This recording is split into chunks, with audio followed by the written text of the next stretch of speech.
Cuidado con las macros ocultas. A mí me preocupa que la gente no sea consciente de que la IA es la primera tecnología no determinista con la que nos enfrentamos. Nuestra costumbre son tecnologías deterministas. Pones un input, te sale un output. El mismo input, el mismo output. La inteligencia artificial no es así.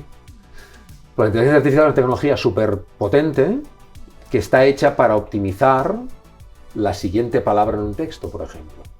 Y eso quiere decir que detrás lo que hay son mecanismos fundamentalmente estadísticos que buscan correlacionar muchos datos, no buscar relaciones de causa-efecto. Esto quiere decir que la IA se equivoca. Claro que se equivoca. Y que la IA alucina. Sí, claro que alucina. Pero es que no es que funcione bien, es que funciona así.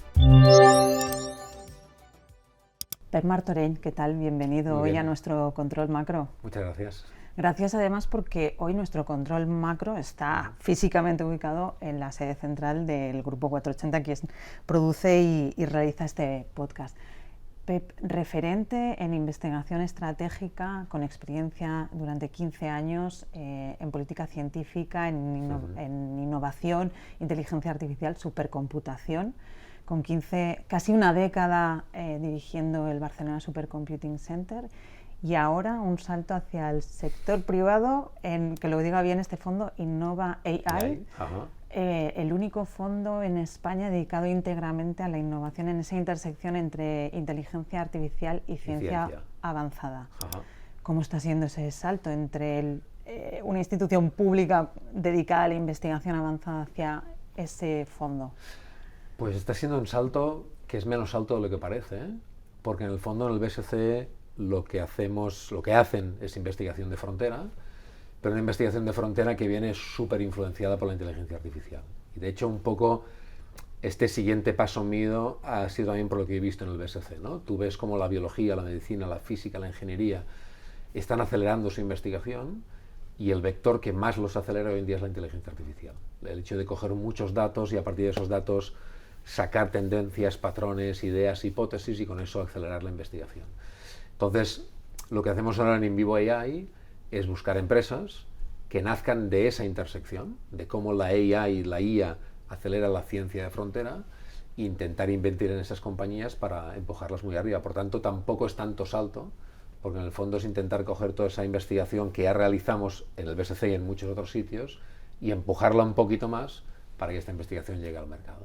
¿Y qué es lo que, ahora ya intuyo un poco por el tema que dices de la inteligencia artificial, pero qué es lo que has aprendido de la investigación puntera en supercomputación en el BSC para ahora aplicarlo en el mundo privado, en esta nueva etapa? Yo te diría que el elemento más fascinante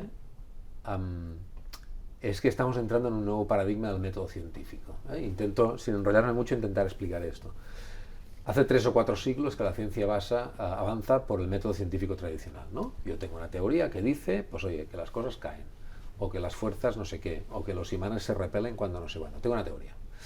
Y luego tengo un laboratorio, que puede ser la naturaleza, o puede ser mi laboratorio, donde miro si esa teoría es correcta o no. Si es correcta, bien; si no es correcta, la he falsado y tengo que desarrollar una teoría. Y con ese diálogo, la ciencia lleva décadas avanzando y hemos llegado como humanidad a donde hemos llegado, ¿no? El problema es que este método estaba empezando a encontrar límites. Un límite es que esas matemáticas teóricas que definen cómo es el mundo son matemáticas a veces no resolubles de manera analítica. Yo conozco las ecuaciones del clima, pero no las puedo resolver en un papel porque son demasiado complicadas. Bueno, empiezo a tener ordenadores que me ayuden a resolver estas ecuaciones. Y ahora estamos rizando el rizo. ¿Qué pasa si mi modelo del mundo no tiene una fuente matemática sólida, sino que básicamente lo que tiene son observaciones experimentales? ¿Qué pasa en biología? ¿Qué pasa en sociología? ¿Qué pasa en medicina? ¿Qué pasa en campos a veces como la astrofísica, donde tengo muchos datos de observación y no acabo de tener una teoría que pueda refrendar esos datos? Bueno, puedo coger la inteligencia artificial y pedirle que sobre esos datos me monte nuevas hipótesis científicas, testear estas hipótesis, y por tanto es como si en el método científico tuviera un invitado extra, que es un algoritmo que es capaz de hacer grandes patrones de datos que yo no veo, grandes tendencias que un humano puede identificar, cosas que en el laboratorio experimental no veo, pero en los datos sí.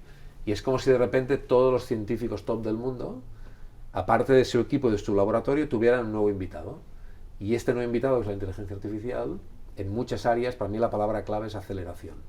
Está permitiendo llegar mucho más rápido donde ya llegábamos y está permitiendo resolver problemas que nunca habíamos resuelto. Y eso me pongo como ejemplo, que para mí es paradigmático, el Premio Nobel de Química del año pasado, de 2024. Ese Premio Nobel de Química, y se lo dan a 3 personas que no son químicos, porque lo que han hecho es desarrollar un algoritmo de IA que resuelve un problema histórico de la IA. Pero histórico quiere decir que hacía décadas que los biólogos y químicos estaban intentando desarrollar un método para predecir el plegado de proteínas y no había manera. Y ahora llega la IA y con un nuevo algoritmo entrenado con todo lo que ya sabíamos, nos resuelve el problema. Es un ejemplo perfecto de la aceleración brutal que está teniendo la ciencia gracias a la inteligencia artificial. Eso en el campo de la ciencia, pero en las empresas, tú vienes ahora justo de un encuentro con empresarios aquí en Castellón, en la Cámara de Comercio. Como científico, como físico, ¿cómo ves que lo están haciendo? ¿Cómo se están enfrentando a esa transformación acelerada que dices que viene gracias a la inteligencia artificial? ¿Bien, mal, cómo pueden? Bueno, todo el mundo lo hace un poco como puede, pero eso también pasa en la ciencia, ¿eh? Si tú hablas de implementación de la IA en el mundo de la empresa, cojo una frase que me gusta mucho, que siempre utilizo, de Janis Roca, que dice: todo va muy deprisa, pero no será rápido. Es decir, es como un juego de palabras, ¿no? El desarrollo tecnológico va muy deprisa. Parece que cada semana está saliendo un modelo nuevo de inteligencia artificial, una cosa nueva que tú no sabías y que ya está otra vez fuera. Pero la adopción de esta tecnología en la realidad tiene varios cuellos de botella que hacen que sea muy lenta. Motivos varios. Primero, las empresas tienen los datos como los tienen. La mayoría los tienen como buenamente pueden. Sin unos datos bien gobernados y bien ordenados, no hay inteligencia artificial de valor que valga. Por lo tanto, este es un cuello de botella que muchas están intentando arreglar. El segundo cuello de botella es un cuello de botella muy humano, se llama cultura corporativa. El problema no es la inteligencia artificial, el problema es la cultura corporativa. Eso quiere decir cambiar procesos, y quiere decir formar a gente, y quiere decir cambiar la lógica de cómo atendemos al cliente, generamos el producto, generamos el servicio, etc. Es mucho más fácil implementar una tecnología que cambiar la cultura corporativa de una compañía. Y el tercer elemento, que no es menor, es que esto al final, yo siempre digo que el software baja hacia el hardware.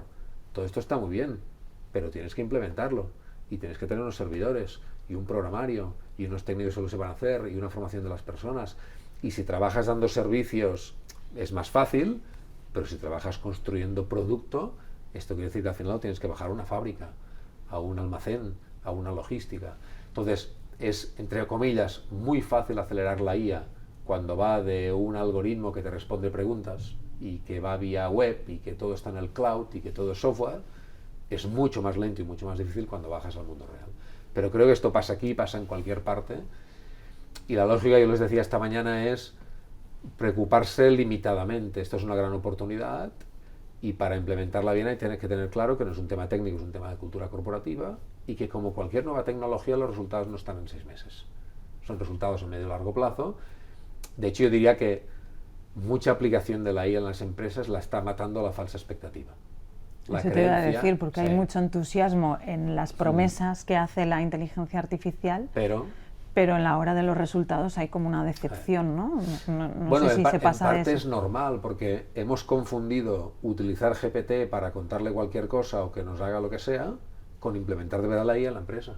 Entonces, yo les comentaba a los empresarios de cámara el último informe del MIT que habla sobre esto, ¿no? Que dice: la mayoría de proyectos acaban mal, pero acaban mal porque, uno, no se dan cuenta que el problema es la cultura corporativa, no la tecnología. 2, porque hay una expectativa temporal que es imposible de cumplir. La gente espera que en 6 meses empezará a crecer un 20% el beneficio corporativo. Oye, esto es software, no es un milagro.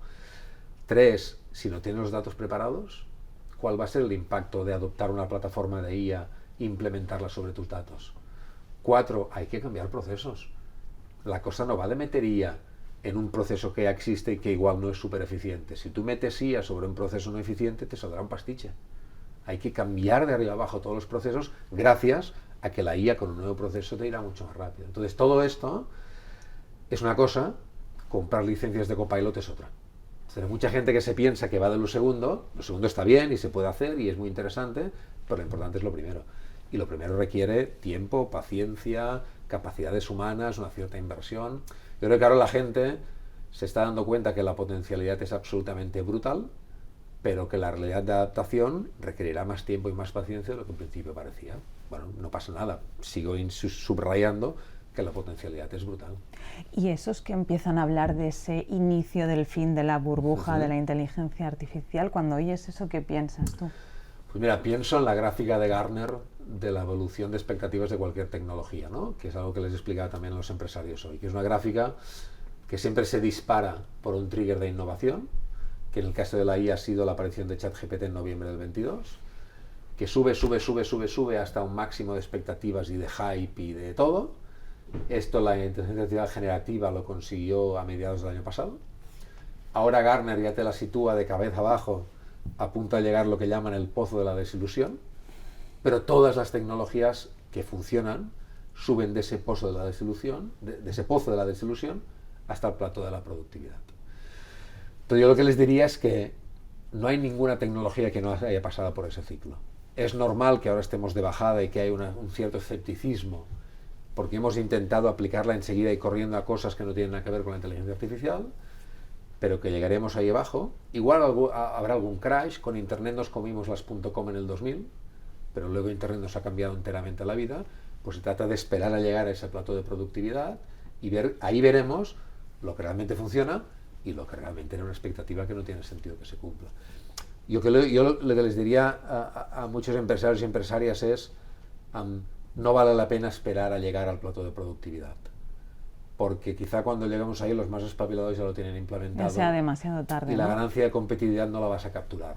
Arriésgate un poco, aún sabiendo que no todo es tan fácil como parece. Pero vale la pena, yo creo, arriesgarse un poco, porque además estamos hablando de una tecnología de software, que es una tecnología que, con muchas comillas, diríamos que es barata de implementar. No es muy caro. Esto no es blockchain, esto no es una tecnología como la impresión 3D que requiere máquinas, infraestructura logística. Esto esencialmente requiere personas que sean capaces de implementar un software, de hacer un proceso, de comprar cloud. Entonces es relativamente commodity en muchos de los casos y vale la pena hasta equivocarse para probar y ver cuál es el impacto real en tu negocio, hasta que no lleguemos a ese plato de productividad, que ahí así que llegaremos con, yo diría, productos mucho más comoditizados. Hace casi ya 2 años pasó por estos micrófonos Ramón López de Manantaras, a quien creo que quizá conozcas. Es un mito en la disciplina. En la disciplina de la inteligencia artificial y aparte de aterrizarnos un poquito en ese hype que estábamos justo, ¿no? Hace 2 años que ya colea, pero nos decía que para él uno de los campos paradigmáticos en el que iba a tener un gran impacto la inteligencia artificial era la sanidad. Sí. Pero seguimos hablando de productividad, creatividad, de automatización. No sé si eso es porque no estamos entendiendo bien el impacto que tiene la inteligencia artificial. Yo sí creo que habrá como 2 niveles de impacto. El impacto de back office, entre muchas comillas, es lo que te has dicho. Oye, esto permitirá mayores productividades, menos gasto, más eficiencia, automatización de procesos. Todo esto va a pasar. Pasará a un ritmo quizás más lento de lo que nos imaginamos, pero todo esto va a pasar, con el impacto, por cierto, que tendrá en términos de puestos de trabajo, ese tipo de cosas. Pero luego hay otra capa, donde el impacto de la IA no es que sea mayor eficiencia, es que es disrupción absoluta. Y es ahí donde el uso de los datos masivos puede provocar un cambio de paradigma. El caso perfecto es la medicina, ¿no? El otro día escuchaba un podcast norteamericano con un doctor, no me acuerdo si era de Harvard o de dónde era, que decía un poco en broma, decía, miren, ustedes lo que tienen que hacer es vivir 10 años más. Y no se preocupen porque en 10 años lo habremos resuelto todo, ¿no?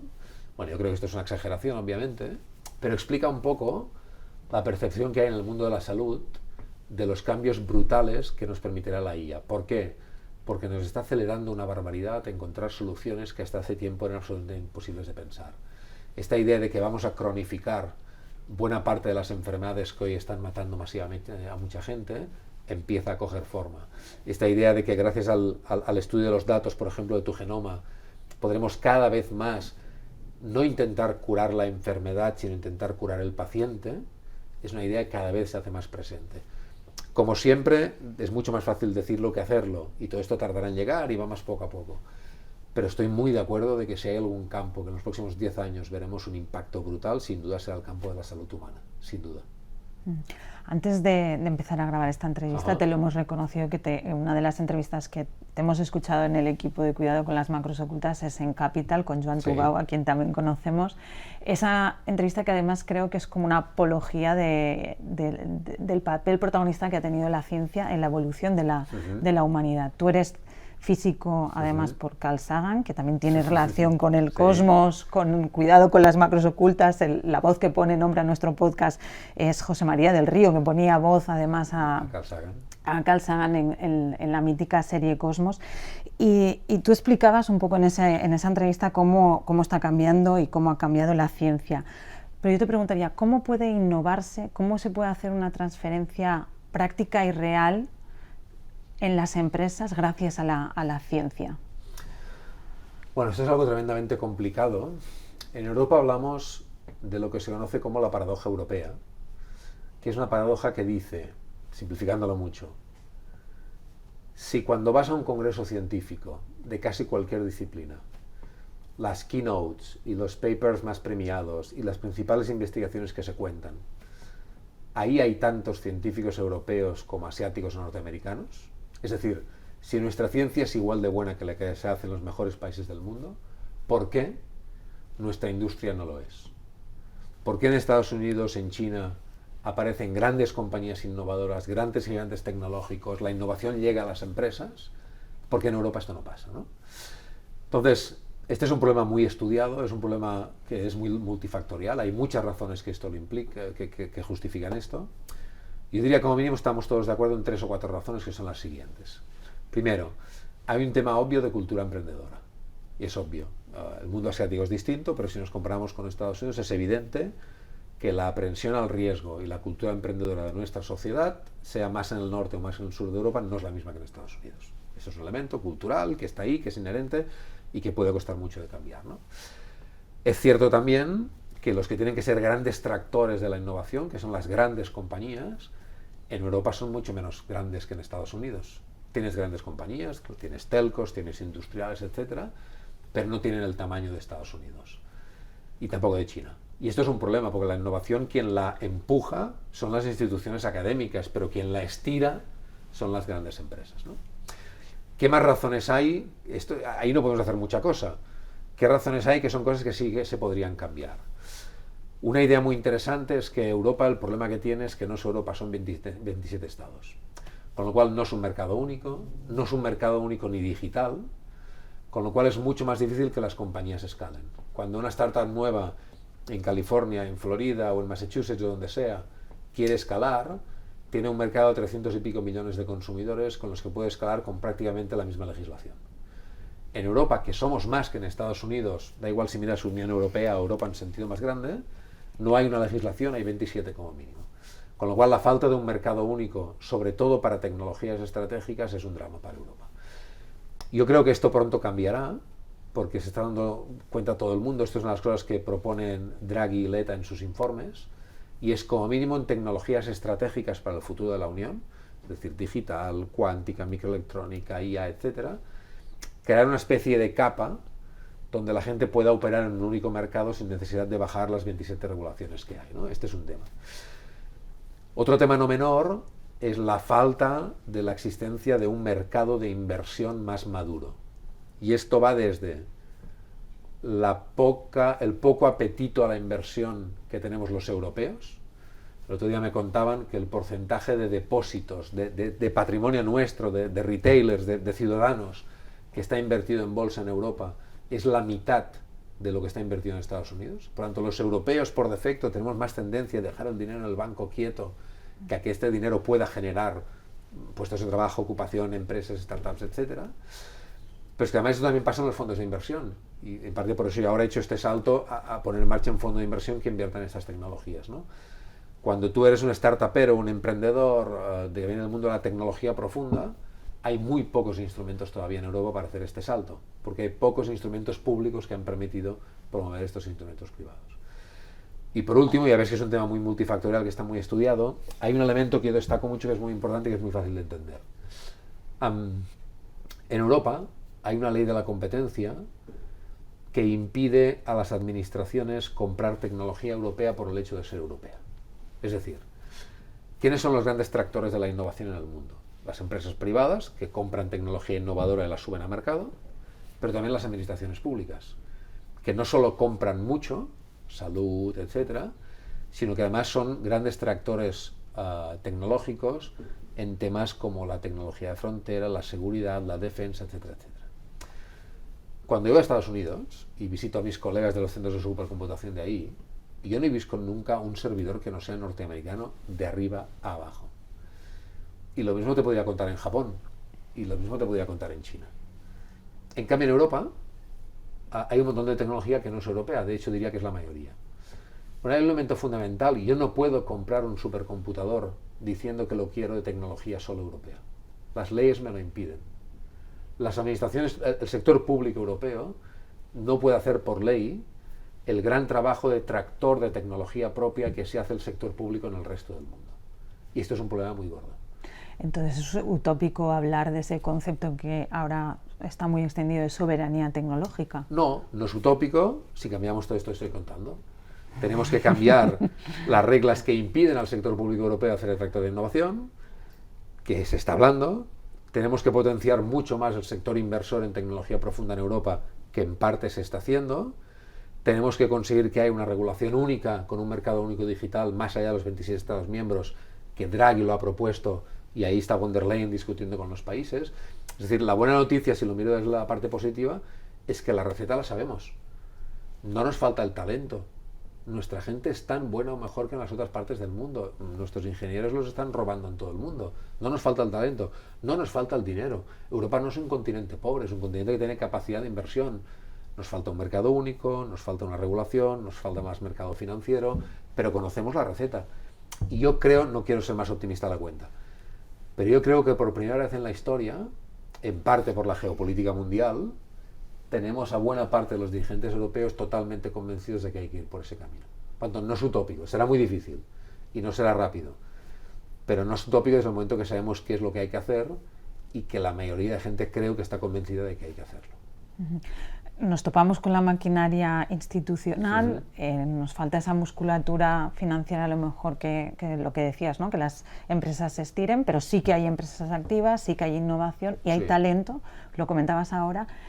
Y pensando en cómo está transformando también la formación y las habilidades que deben tener las personas que entren en el mundo laboral en la actualidad, ¿qué habilidades deben pesar más a partir de ahora con esta inteligencia artificial que, como dices, es transformadora en muchas áreas?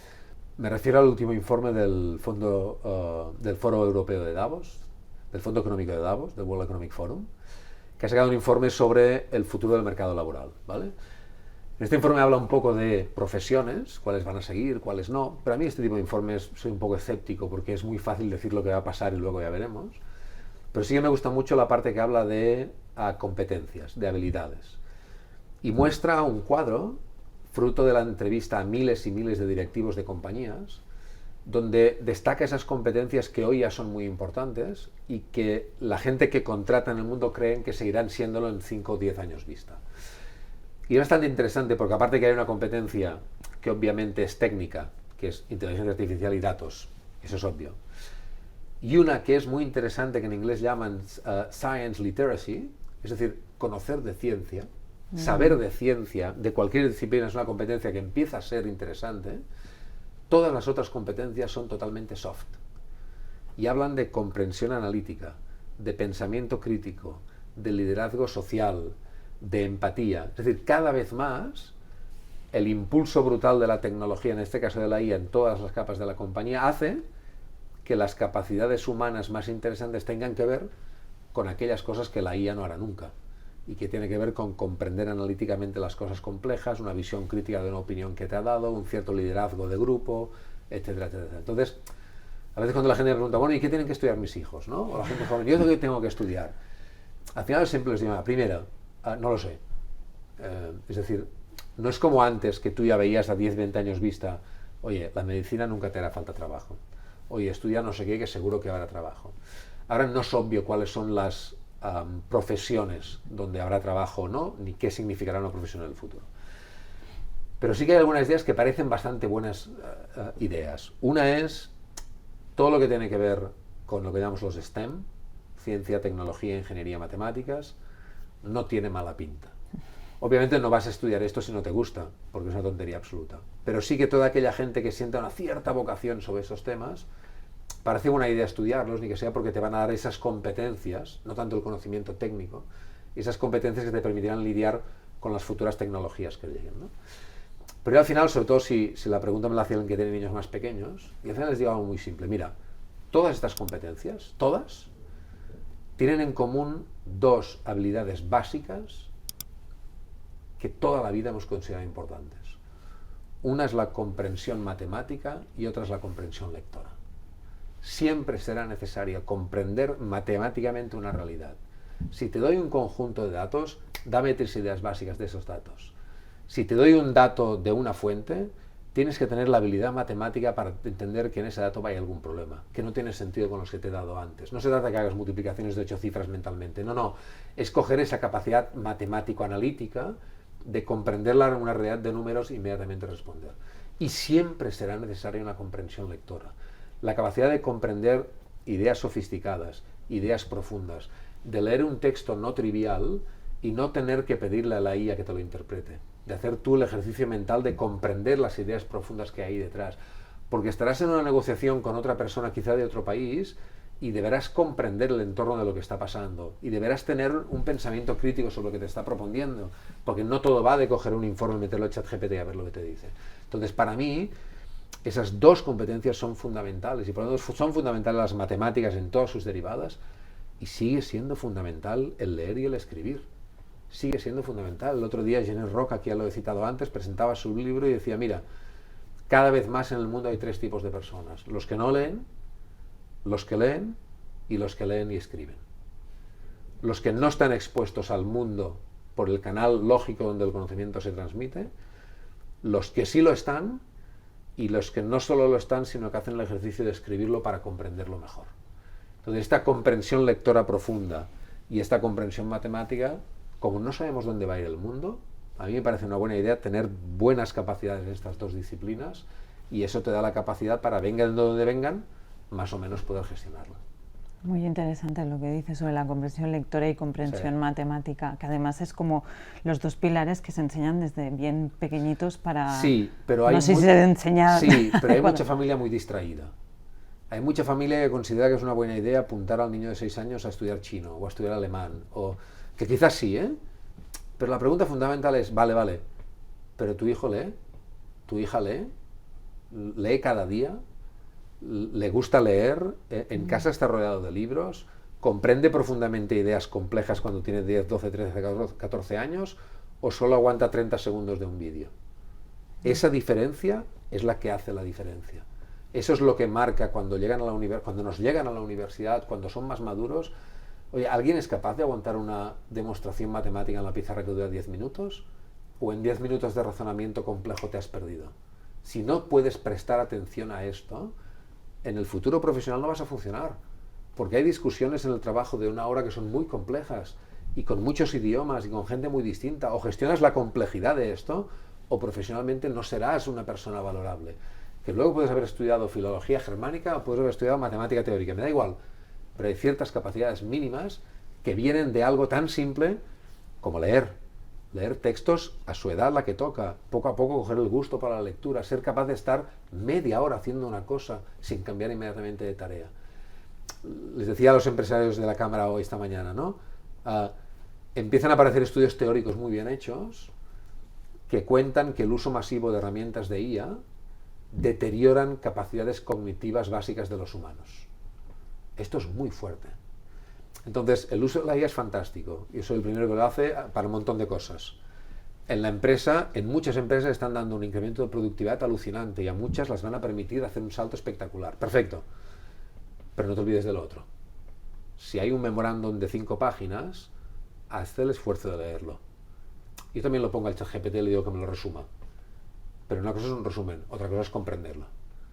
Está bien pasarse media hora haciendo scroll y divertirse viendo vídeos, pero cascarse una novela de 400 páginas y tener la madurez mental de haber comprendido lo que ahí ha pasado, te va a dar una competencia fundamental sin la cual luego, estudies lo que estudies, profesionalmente no serás competente. Y hay que empezar a decir esto, porque hay mucha gente, sobre todo la más joven, donde se ha instalado un cierto discurso de para qué estudiar, de para qué leer, de para, ¿no? Es el discurso antiguo de para qué les enseñamos las tablas de multiplicar si ya tenemos la calculadora.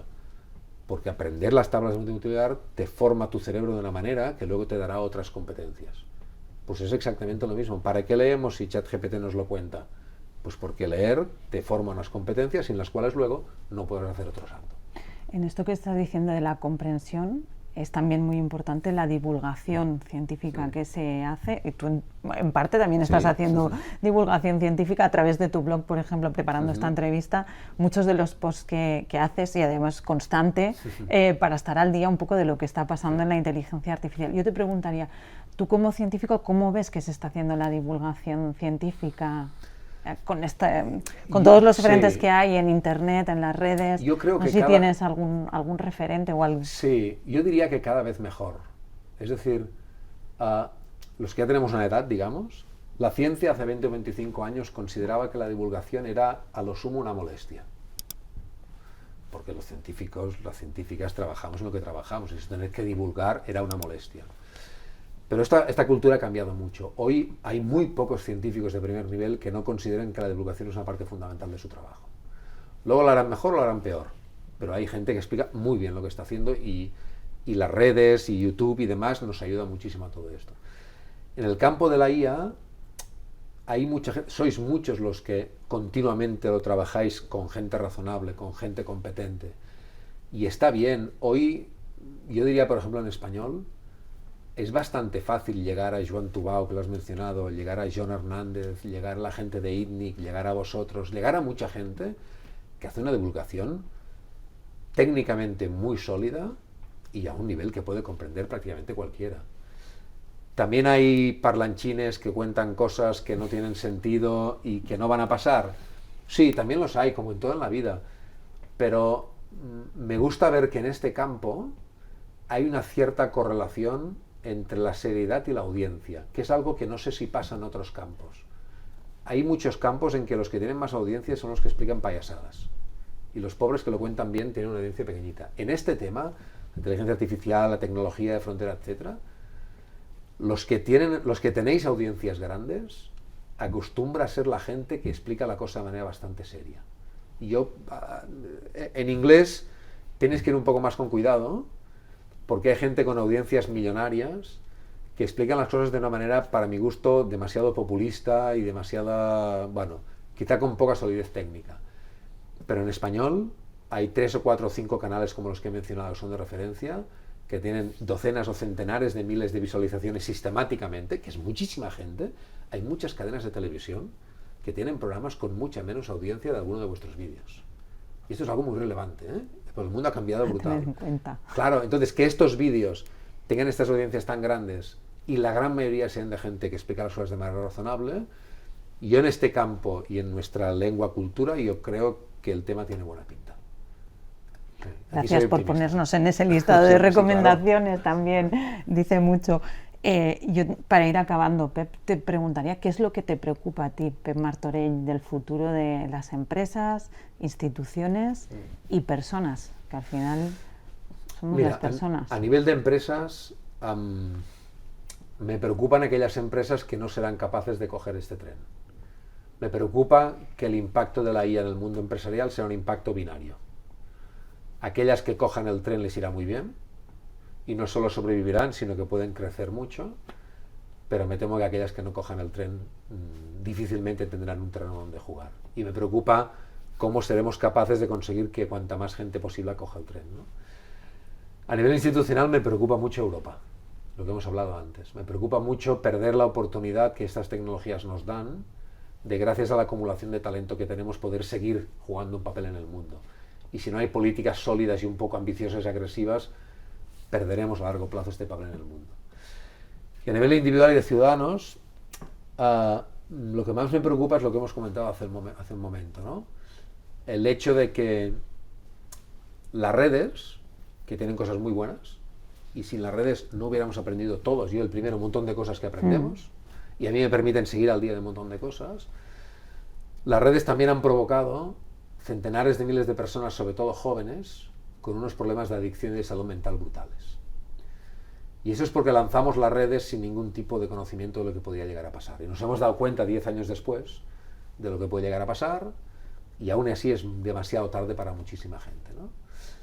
Me preocupa que pase lo mismo con la inteligencia artificial, que es una herramienta de una potencialidad alucinante, que puede hacer mucho bien en salud, a nivel empresarial, en mejorar nuestra vida al día a día, muchísimo bien, pero también puede provocar lo que decíamos antes, pérdida de capacidades cognitivas fundamentales como seres humanos.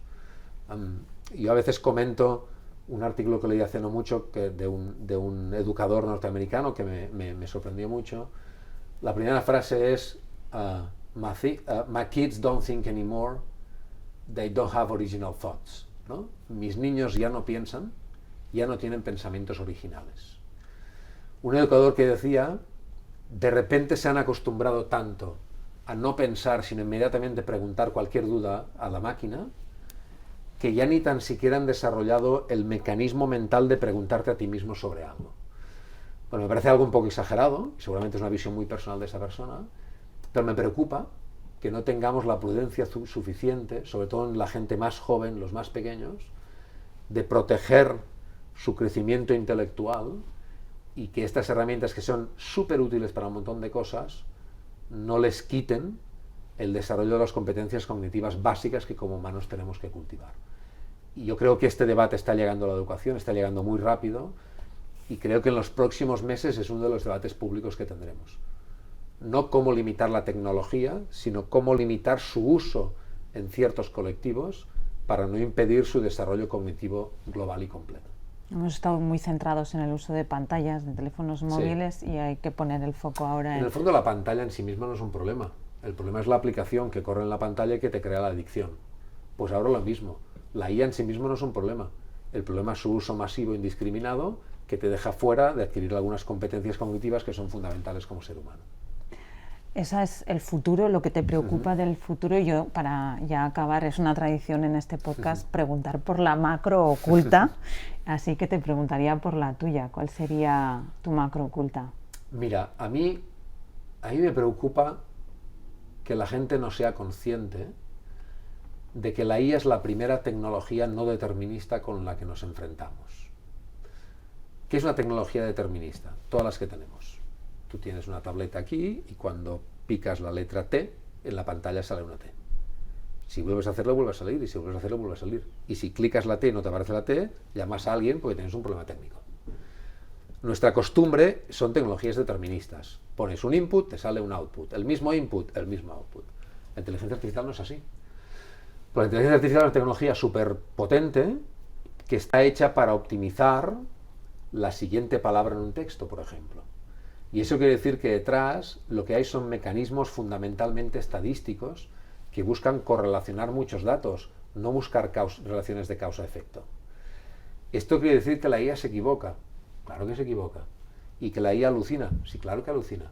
Pero es que no es que funcione bien, es que funciona así. Entonces, perder de vista este funcionamiento no determinista, sino estadístico de esta tecnología, nos puede llevar a intentar utilizarla para cosas en las que no sirve. Y hacer un mal uso de la IA puede ser un problema en muchos campos. Yo a veces pongo un ejemplo que es una tontería, pero va bien para que la gente lo entienda muy rápido, ¿no?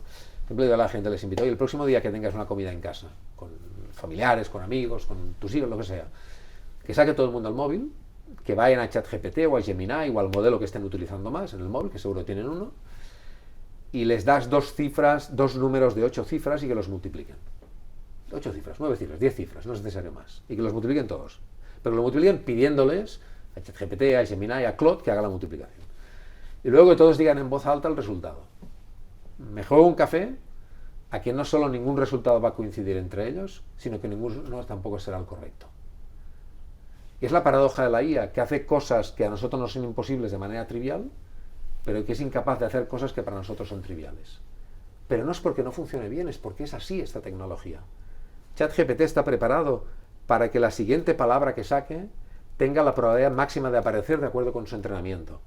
Si le pides multiplicar dos números de 10 cifras, no tiene las reglas de multiplicación. con todo su entrenamiento intentará extrapolar cuál es la respuesta más probable, que seguramente será un número que no será la respuesta correcta. Entonces, con este ejemplo la gente tiene que entender que un poco la macro oculta de la IA es que es una tecnología no determinista y que por tanto cuando la uses siempre tienes que pensar, no está aplicando reglas deterministas, está haciendo un cálculo estadístico de correlación para maximizar la probabilidad que eso que me dice sea lo mejor posible de acuerdo con cómo ha sido entrenado. Y esto en ciertas circunstancias es magnífico, me hace vídeos, textos, unas cosas espectaculares, y en ciertas circunstancias la inhabilita para ser utilizada para ese uso. Y creo que todo el mundo tiene que tener muy claro esto, porque si no, el mal uso de la IA es muy malo en términos de productividad, porque es que además es lo que en parte está provocando esta sensación de que la IA no funciona. Y no es verdad, la IA para lo que tiene que funcionar, funciona de narices. Si tú utilizas un martillo para hacer una tortilla, harás un desaguisado, porque el martillo es para clavar clavos, la tortilla tienes otra cosa para hacerla. Pues con la IA pasa exactamente lo mismo, y para mí esta es su macro oculta y lo que más me preocupa. Pues nos quedamos con tu macro oculta para acabar esta entrevista. Pep Martorell, muchísimas gracias por acercarte a nuestro control macro físicamente aquí en Castellón.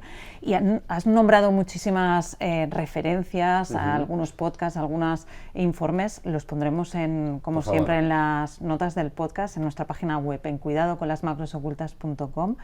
Ya sabes, nosotros seguimos en la siguiente entrega. Genial. Mientras, ya sabes, cuidado con las macros ocultas. Muchas gracias. Datos inoperativos. Cuidado con las macros ocultas. Cuidado con las macros ocultas. Hay que estar muy atentos a las macros ocultas.